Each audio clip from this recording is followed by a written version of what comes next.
The console setup on this tour is a little bit more complex than usual, so let's take a look.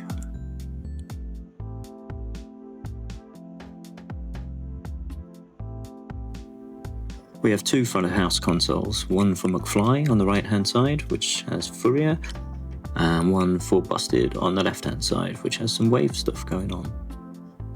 Then we have a console at stage right, which looks after Busted's monitors.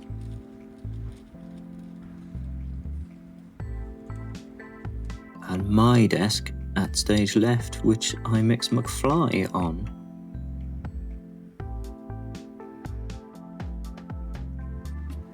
Then we've got three SD racks, one for McFly front of house, one for McFly monitors with an analog split between them.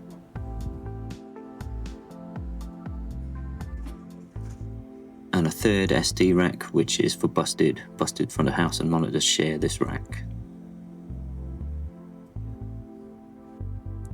Then we've got an X6R, which lives in the PA amp rack. This distributes timecode everywhere from me. And there's another X6R, which is on a separate loop that's part of the PA distribution.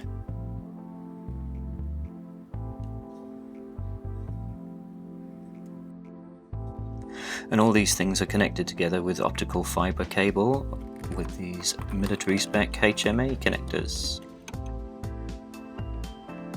So this is an Optocore system, and each device on the Optocore loop needs an ID. So in our case, the consoles are 1, 3, 5 and 7, then the racks are 11, 12, 13, and the X6R is 19.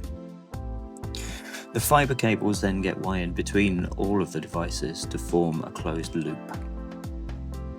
The loop gives us redundancy, so if one fiber ever breaks or gets disconnected for any reason, the rest of the loop will all still work. We never lose any of the devices.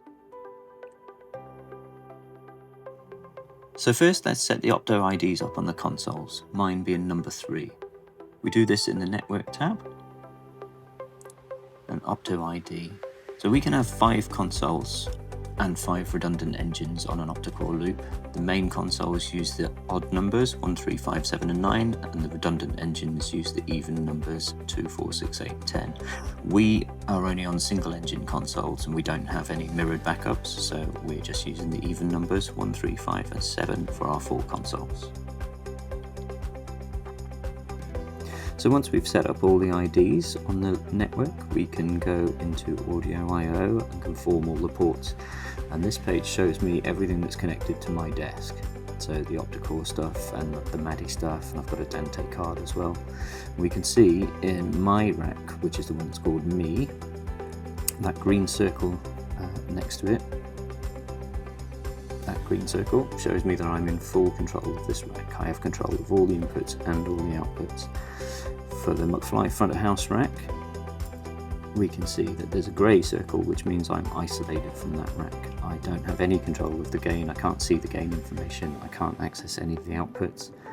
And then for Busted's rack, I need all the inputs, so I'm in receives only mode on that rack. So I can receive all the gain information, I can receive all the inputs, I don't have access to the outputs, and I can't change the gains.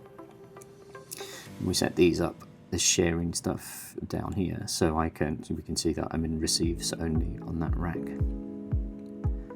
And then this is where we initially set the Optocore up and map the Optocore once all the ports are all conformed.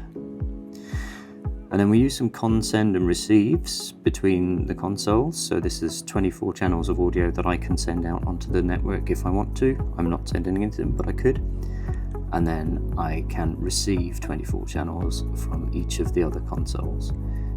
I think the front of house guys are sending some stuff between each other this way. I'm not using any of it, but we have to see everything that's on the loop. And then we can check the status of the loop here in our status indicators. And what I also like to do every day is in the diagnostics tab, I'll go and check Optocore, and we can see all of the devices and they have a little OK next to each other. So if we had a cable unplugged, say the cable between device 1 and 19 wasn't plugged in, we would get an error message on device 1 and 19. So we can see exactly which cable needs to be replugged in or replaced or fixed or whatever. And the last thing we need to do is set the clocks so that all the desks and racks take their clock from the Optocore system so that they all stay in time with each other. And then we are ready for a show. And that's how we set the opto loop up.